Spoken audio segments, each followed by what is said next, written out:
2, 1. 7 things you probably didn't know you need to know. I'm Jamie East, and this is the Standout. Hello everyone, it's Mike in for Jamie, and in the next 7 minutes or so we'll look back at a week that saw nurses, rail workers, border force, ambulance drivers and more all head out on strike. Plus President Zelensky heads to Washington, Argentina left the World Cup, and we pay tribute to UK music legend Terry Hall. It's going to be a busy one, but we will get you up to speed in time for Christmas. This is the Standout 7 from the Smart 7, and don't forget to hit the follow button to get daily updates at 7 a.m.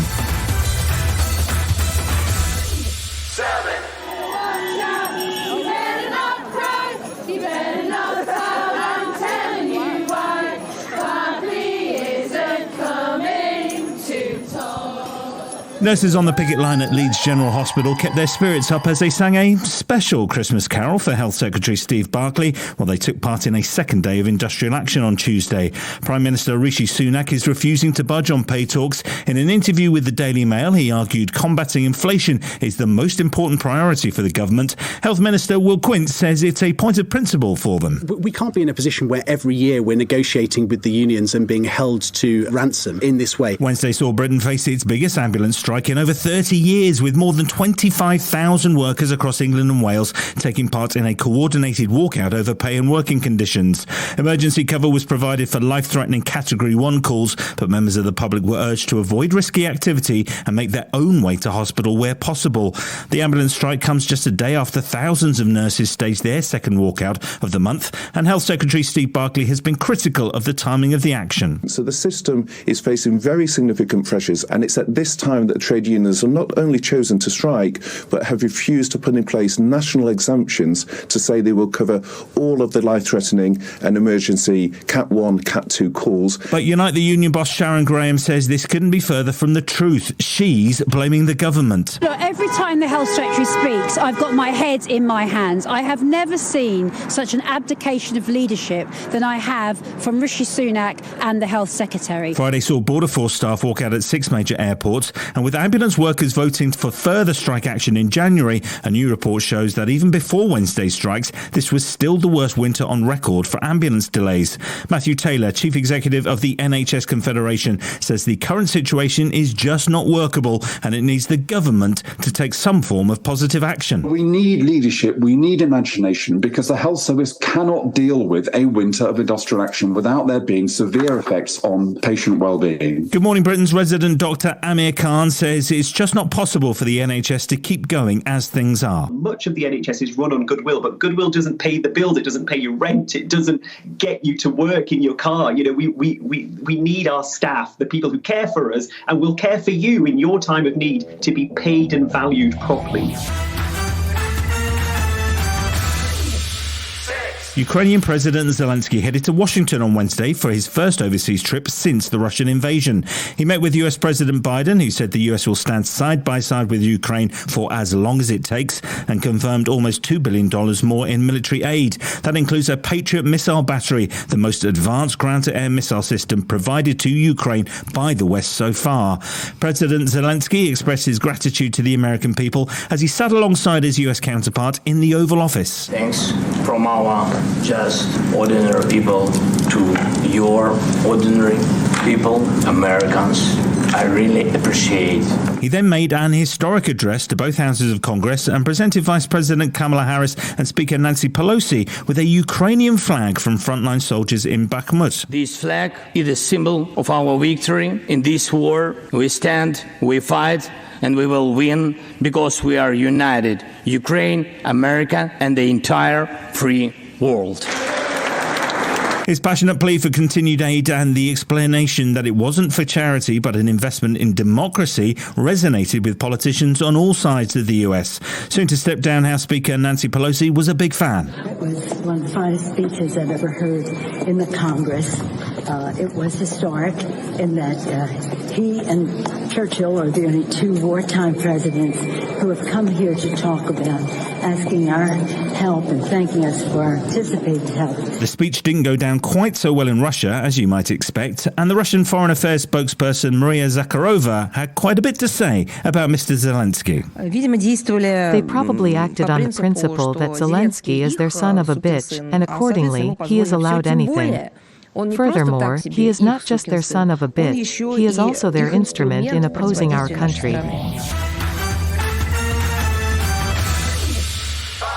Scotland's Parliament voted on Thursday on new legislation that makes it easier for people to change their gender. It removes the need for a medical diagnosis of gender dysphoria and lowers the legal age to 16. Social Justice Secretary Shona Robinson spoke in Parliament before the vote and urged MSPs to vote to make life easier for transgender people at a time when violence against them is on the rise. I hope that we can unite and agree to tackle and challenge transphobia wherever and whenever it occurs. Similar laws already exist in Ireland and Denmark, with Spain voting on a similar bill through on Thursday. But the UK government has expressed concern about the legislation.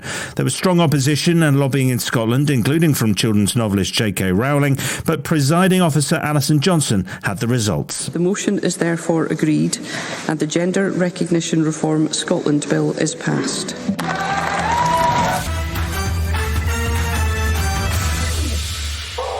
The clerk will report the vote.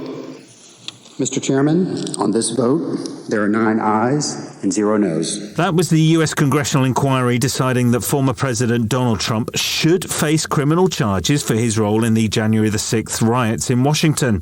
The House of Representatives committee has spent the last 18 months investigating the riots and the role Trump played during the mayhem of January 2021. This morning, the inquiry recommended that he face charges on 4 counts: obstruction of an official proceeding, conspiracy to defraud the United States, conspiracy to make a false statement, and inciting, assisting, aiding or comforting an insurrection, which is a felony charge. Over 900 people have already been charged in relation to the Capitol riots, but it's the first time that a former president has ever been recommended to face charges. Republican Congresswoman Liz Cheney was clear on her view of Trump's role. No man who would behave that way at that moment in time can ever serve in any position of authority in our nation again. He is unfit for any office. Still to come on the Smart 7, Argentina and Lionel Messi celebrate victory and tributes to a UK music legend. Right after this. Welcome back.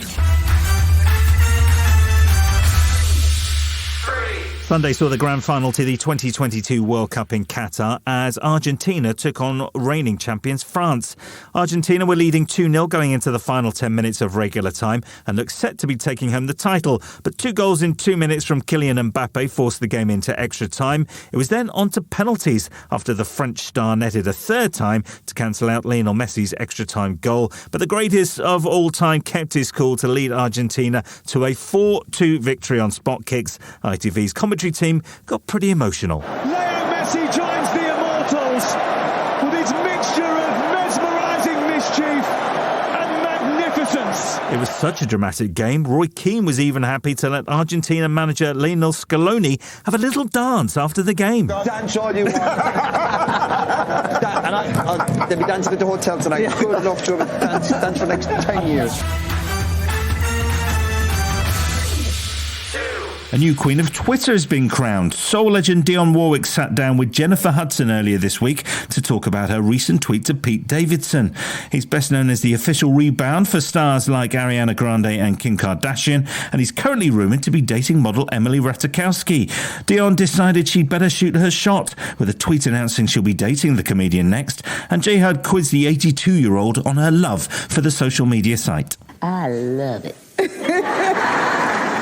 I have a ball. You know, I've gotten to the point where I'm meeting some very interesting people.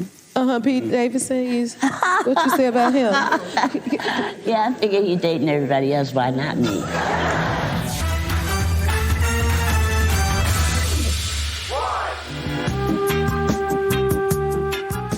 British music legend Terry Hall has died at the age of 63 following a brief illness. The lead singer of The Specials and Funboy 3 had also inspired and worked with a host of other names in the UK music industry, including Bananarama, Dave Stewart, Sinead O'Connor, Damon Albarn and the Lightning Seeds. He led an extraordinary life, from a childhood abduction by a paedophile ring to huge success in the music industry, including the iconic single Ghost Town and involvement in the Rock Against Racism movement in the 70s and 80s. In 2019, he spoke to BBC Radio 6 Music's Marianne Hobbs about his experiences with depression and mental health. Rest in peace, Terry. For the last at least 5 years, I've just been unbelievably brilliant and appreciating things on a different level, which I never thought I would. Like really simple things. Like on the way in here, I saw a folding bike, and that has made my day. That you can fold a bike to that size. It's like origami. It's like, but just that level. And if I get one thing like that every day, then I'm so happy. So happy. This has been the Standout 7, the best of the week from the Smart 7. We'll be back tomorrow, 7 a.m. with the Sunday 7. Have a great rest of your weekend.